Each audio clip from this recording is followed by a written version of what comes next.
Okay, good afternoon everybody. I suppose everybody's getting a bit tired now, so I'll try and keep you interested and keep it short.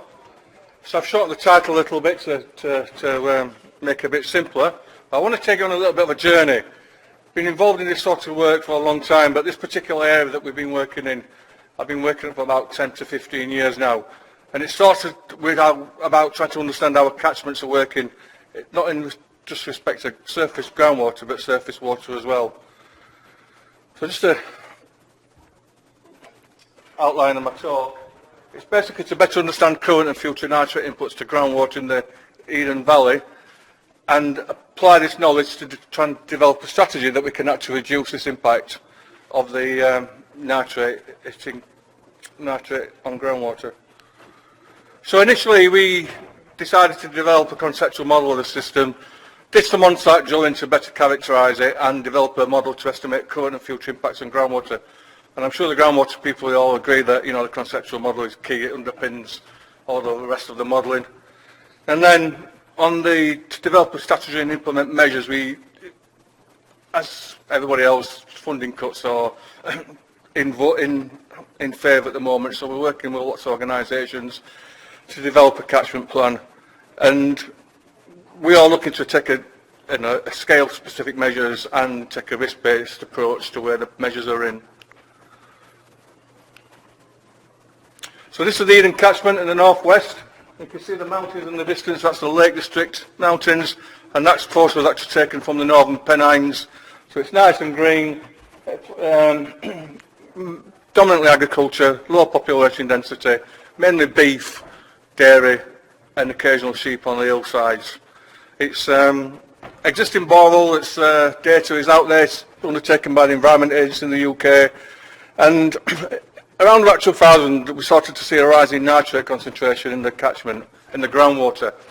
And this was confusing us because nitrate concentrations that applied to land have been decreasing in the UK from a peak around 1984, where we're putting about, sorry for the units, but about 250 kilograms of nitrogen per hectare, and we were dropping it down to 170, but the nitrate concentrations were going up. And but it wasn't going up evenly across the catchment, it was going up in different areas in the groundwater. And the culprit is inorganic and organic fertilizer. One of the big problems in the Eden catchment is slurry storage. There's insufficient slurry storage in there. And we've been trying to work with farmers to actually reduce the impacts of slurry spreading, and Emily Vrain's going to give a talk tomorrow in the D track at 11 o'clock on engagement with farmers. But one of the problems with spreading the slurry to land in the catchments in the UK is generally they go on the land when it suits, when the conditions are best for spreading the slurry. Generally this is when the soil is hard, it's during the winter, even when the snow is down, because the slurry tanks are full. So to the geology, so the Eden Valley, it's, like I say, it's mainly covered by agricultural land. Average rainfall is about 1,500 mil a year. We've had more in recent storms. We've had quite some significant storms come over from the west. One particular day we lost 15% of the annual soil loss in one day. Huge storms that you've been sending us over from the US that's been hitting us on the west coast of England. There's two main sandstones there. There's a Penrith sandstone and the St. Bees formed the major aquifers. These are used for public water supply and irrigation. And most of these abstractions are actually licensed. And infiltration to the Penrith and St. Bees is around 350 millimetres per year. So it's quite a large aquifer. It's very important in that area for water supply. If we look at a cross section, we can actually see where the Penrith sandstone and the St. Bees sandstone outcrops here at the surface. But what's pretty critical about this is we have, where the River Eden runs through, we're actually losing surface water and we're gaining groundwater as well. So we've got a system where we're actually picking up some groundwater in areas, and in some areas we're actually losing groundwater in areas. And it's quite a variable system as you go down the catchment.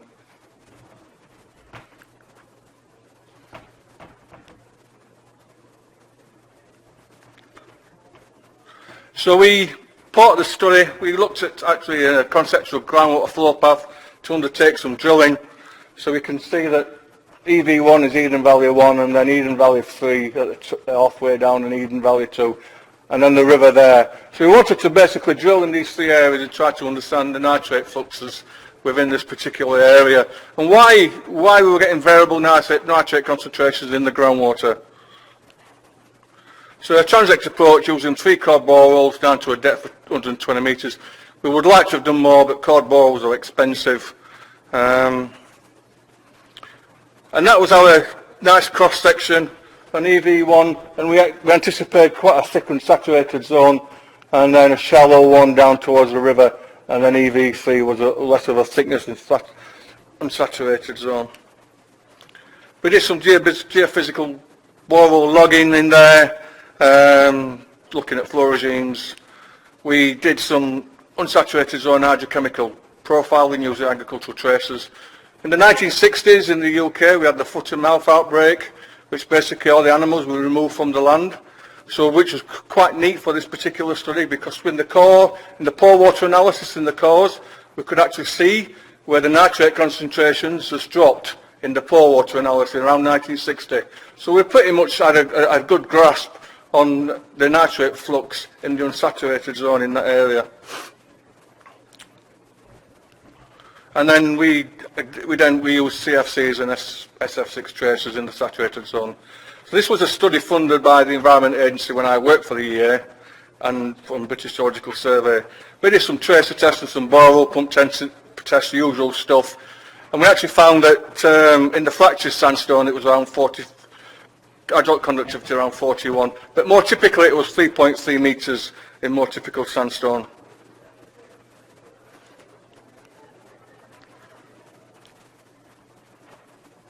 So this is the start in the drilling. This is clearing out some area ready for the drill rig to go in. This is actually a separate site, but we drilled here to 220 metres and the borehole was dry.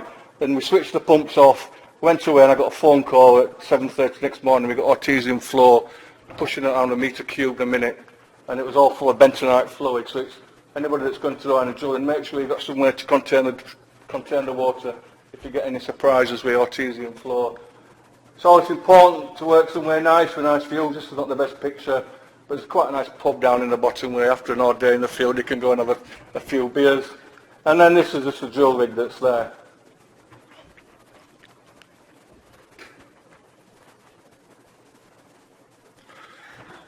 We must be the only country that celebrates an attempt to set fire to our government buildings. I can't imagine it being celebrated somebody setting fire to the White House, but every year we have a bonfire night, and we came back the next morning on that bonfire night, somebody set fire to the drilling rig, so we are quite tight security now on where we leave us drilling rigs.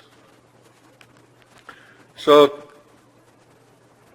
basically, to keep to the point, our drilling, our hydrochemical sampling, our pumping test all showed varying levels of nitrate concentrations, and Bruce talked about lag times, and it's quite a nice profile where we could see that in the shallow unsaturated zone we've still got an NO3 that's nitrate that's moderately high, 0 to 25 years, and then 25 to 50 years we've got moderate levels of nitrate, and then deeper we've got 50 years we've got very low nitrate concentrations. And this is schematic, but actually these are the concentrations support this that we actually found. This is quite important because from a land management point of view, whatever we do at the surface here will take 25 years to actually have an impact at groundwater and subsequently with the river. And if we're still part of the Water Framework Directive in the next couple of years in the UK, then it's important for the WFD, because if we're going to implement measures, we need to be sure that they need to be seen to be having an impact on groundwater and surface water. And often the lag time is often underlooked, and it was quite nice of Bruce to discuss the lag time. So basically what we'd actually done is we'd actually developed a conceptual model, we'd actually undertake some field work to support the conceptual model. We wanted to look then at some what-if scenarios. What's the likely nitrate concentration going to be in 10 or 15, 20 years' time across the catchment? So a colleague of ours, Lei Wang, we developed a GIS model looking at basically trying to look at what the future scenarios are going to be for nitrate concentrations in the groundwater. So first Lay actually looked at modelling groundwater head levels, and what we can see, this is going to jump, but what we can see is we can see the red colours are where the groundwater heads are quite low, and then the greeny colours are where the groundwater heads are quite high. And this is a spatial variation in the groundwater levels within in this catchment. And then Lay again did some calculated thickness of the unsaturated zones, and then the darker colours are where the unsaturated zones at its thickest, and then again the blues and reds are where the nitrate travel times to the groundwater will take the longest. We've actually done some further work on this, and we're actually looking at loading scenarios, changing land use, and seeing what impact it will have on this particular catchment. So that again, the peak nitrate concentrations around the early 1980s, when it was around 250 to 280 kilograms per nitrogen, 250 kilograms of nitrogen per hectare.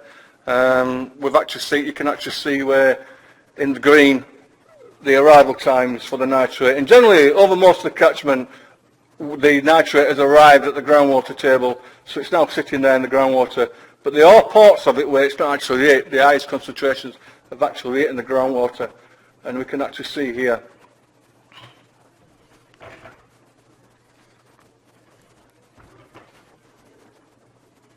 It's a bit slower than. So I just want to go through some. So what Lay did some forward forecasting, looking at the nitrate concentrations in the unsaturated zone and impact on groundwater, what it's going to be for the next few decades. So basically, this is some work that he did in 2010, and we've done a bit more since. But basically, you can see the red blobs getting smaller, and these are the peak nitrate concentrations that's actually decreasing over the area and its impact on groundwater. So we anticipate in the next 30, 40 years that the peak nitrate concentration will have actually impacted on the groundwater. And this is the reason why the nitrate concentrations are going up, even though we have management strategies in place across the catchment.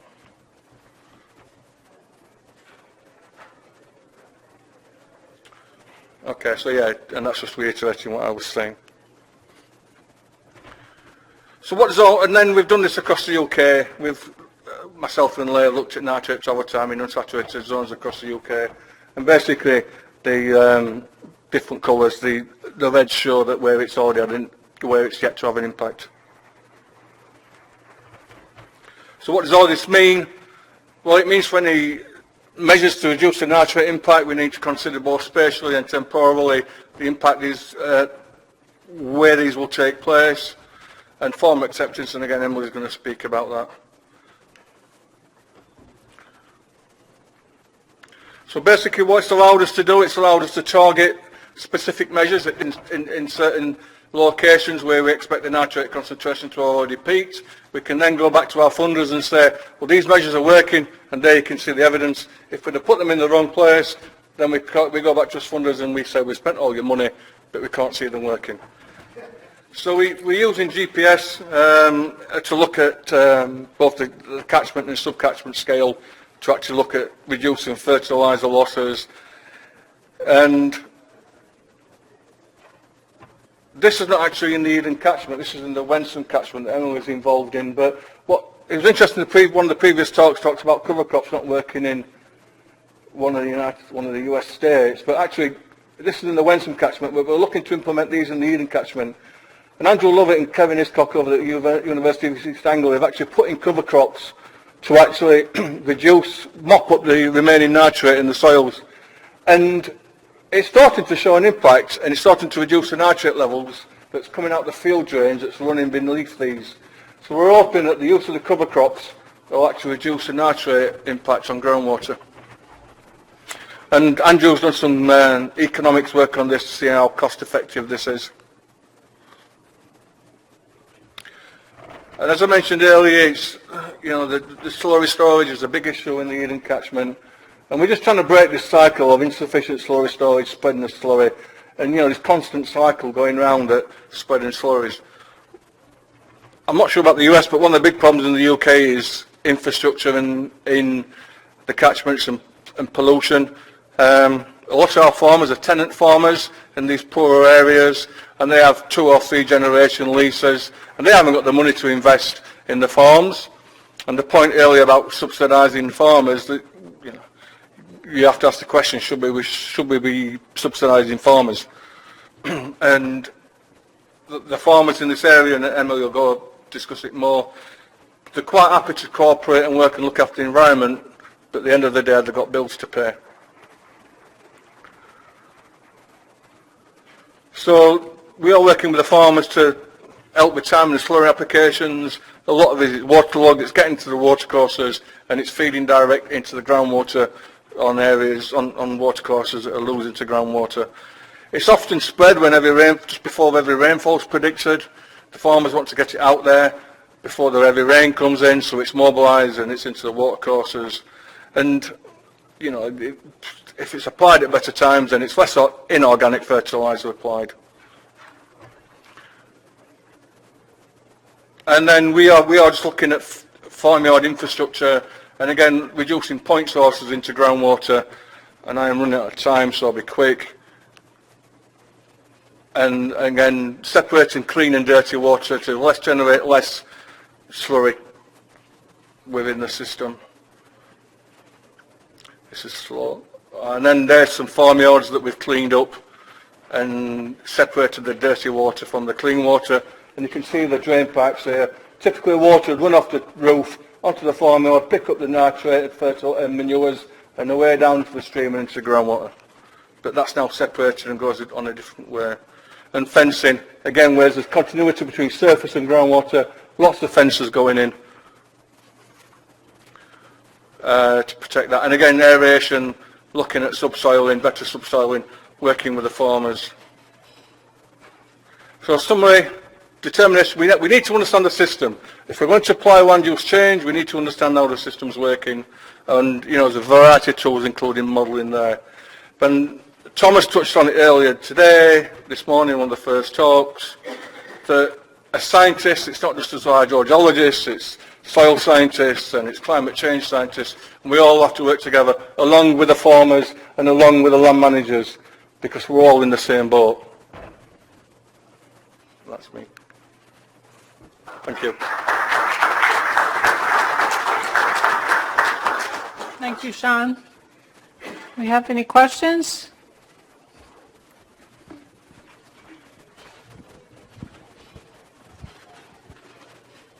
I was just wondering if you suspect any denitrification happening in the deeper aquifer. And the other quick question, were you saying that there's 15,000 millimeters per year precipitation? Your presentation shows 15,000 millimeters per year precipitation, is that correct? Yeah. Okay. No, sorry, 1,500. The next to zero. Yeah, it's not even that much up there, sorry. Yeah, in regarding denitrification, yeah, we've been looking at that. It's quite difficult to work that one out at that depth, but we need to do some more work on that.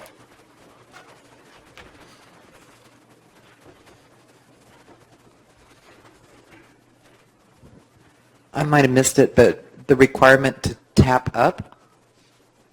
The requirement, sorry? To top up on the fertilizer requirement?